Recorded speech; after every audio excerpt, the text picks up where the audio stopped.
Hi there, welcome to What's Happening in Brazil. On Sunday, Brazil elected Luiz Inácio Lula da Silva as the country's new president. Take a look at how the elections were.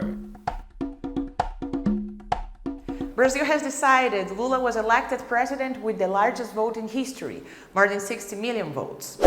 O povo brasileiro quer viver bem, quer comer bem, morar bem, quer um emprego, salário justo, reajustado, sempre acima da inflação, quer ter saúde, educação, políticas públicas de qualidade, quer liberdade religiosa, quer livros em vez de armas, quer ir ao teatro, ver cinema, ter acesso a todos os bens culturais, porque a cultura alimenta a nossa alma.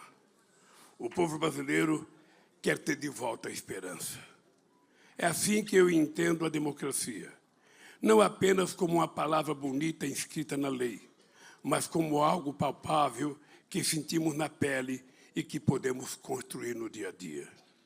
Foi essa democracia, no sentido mais amplo do termo, que o povo brasileiro escolheu hoje nas urnas.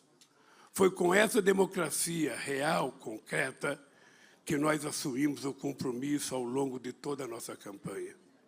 E é essa democracia que nós vamos buscar construir a cada dia do nosso governo. This Thursday, meetings begin for the handover of the executive branch. On the winning side, Vice President-elected Geraldo Alckmin will lead the transition process, while for the current government, it will be Minister Ciro Nogueira. Bolsonaro's supporters carried out roadblocks in protest for the defeat at the polls. Since last Sunday, there were more than 300 blockade points in the south and southeast of the country. A series of videos posted on social media show the support of the Federal Highway Police to the protesters, the same police that did operations hindering voting last Sunday. In the face of the state's inaction, anti-fascist groups and the homeless movement sent its militants to unblock the roads. Despite the riots, Bolsonaro is politically isolated both nationally and internationally. The President of Congress, as well as several of Bolsonaro's allies, have acknowledged his defeat. All Latin Americans' heads of state and government have recognized that he has been defeated. US President Joe Biden also congratulated Lula and promised to send a representative from the White House to follow the transition of power. Russian President Vladimir Putin also celebrated Lula's victory and said that he looks forward to Russian-Brazilian cooperation in all areas. And Chinese President Xi Jinping said he's ready to cooperate with the new Workers' Party government in Brazil. Lula's first international activity will be to attend the COP27 in Egypt. This is our last Brazil Decides. Follow the political and economic situation in What's Happening in Brazil. In Rio de Janeiro, southeast of Brazil, the Public Defender's Office launched an initiative to prevent violations of the rights of favela residents. The program, called Access to Justice in Territories, intends to inform residents how to deal with such situations. See more on the story of the week.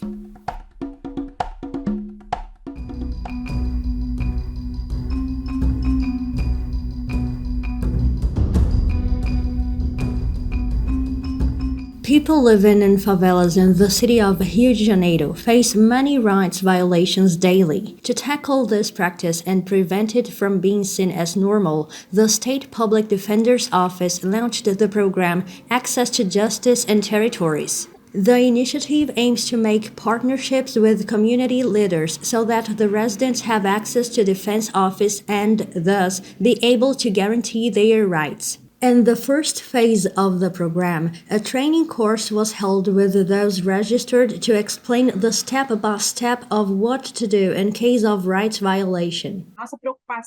Our biggest concern during the course was to teach notions about what to do in certain situations, such as disappearance in the context of police operations, arbitrary seizures of goods, and burial. Sometimes someone dies at home in a hard-to-reach community. What do people do? Context of domestic and family violence. In addition to the course, Defense Office arranges with the local leaders to go to some communities to see some residents individually. The initiative also gives lectures in schools and associations. This initiative is also a way for the Defense Office to have access to these communities, since we know that we can ask for help from this or that collective, this or that person, we will contact them.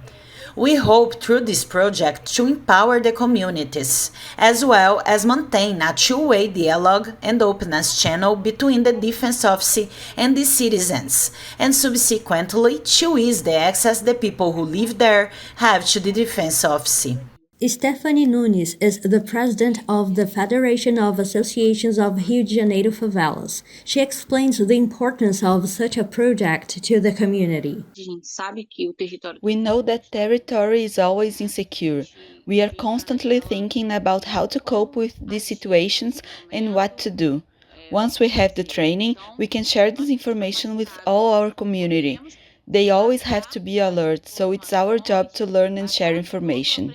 To Dani Lopes, one of the leaders of the Mangueirinha Favela complex in the city of Duque de Caxias, near the state's capital city, Rio de Janeiro, training and information are crucial to favelas. These are tools of political organization, confrontation, territorial strengthening, and democracy, which we need so badly to talk about at this moment, to fight for it. It's very important for us to have this support, presence, approach, this direct dialogue with public defenders and the institution.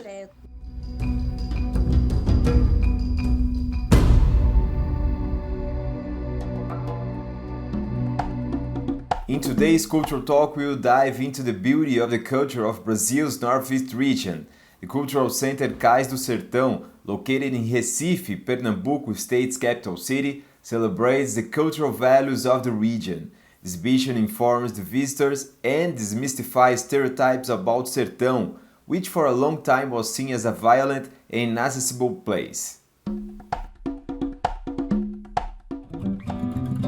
One of the old warehouses of the city of Recife's port now houses a bit of Sertão in the coastal area of Pernambuco state.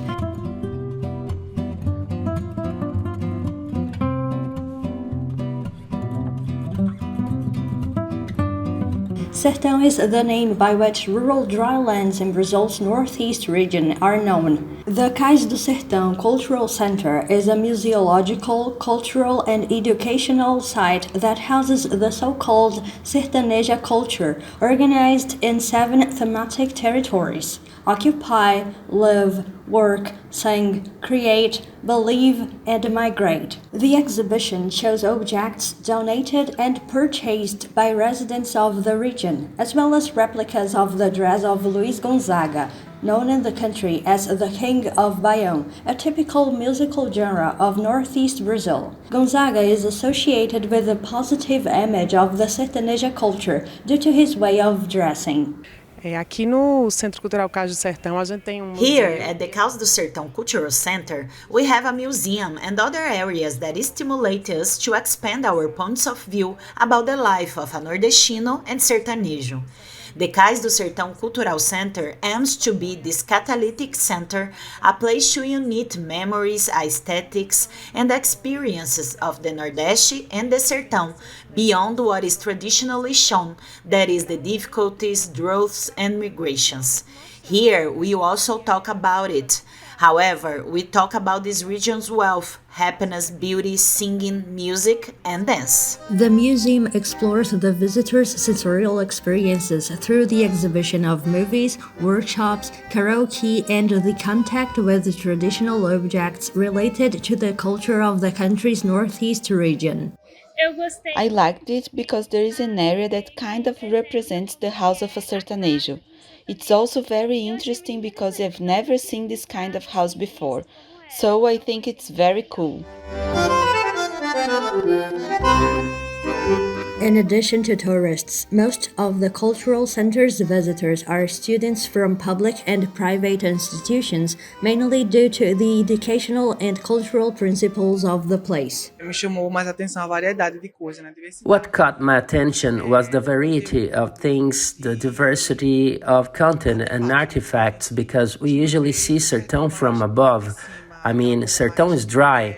But here we can have a different view of Sertão, a different perspective on culture, people, and a Sertão distinct from what we are used to seeing.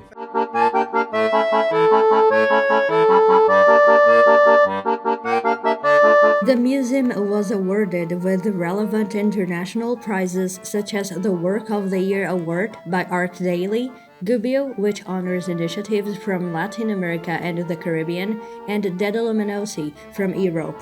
The work of the Cultural Center is precisely to captivate visitors so that they keep in mind the diversity and multiplicity of ways to live in this land.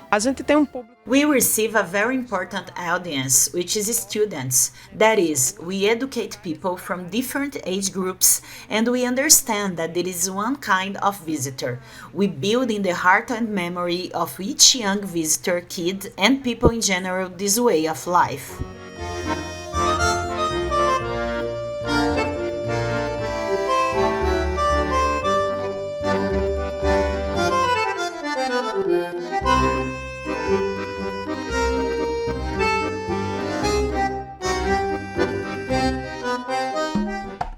That's all for today. If you'd like to stay up to date with the latest news from the country, take a look in our social media accounts to contact us. See you next week.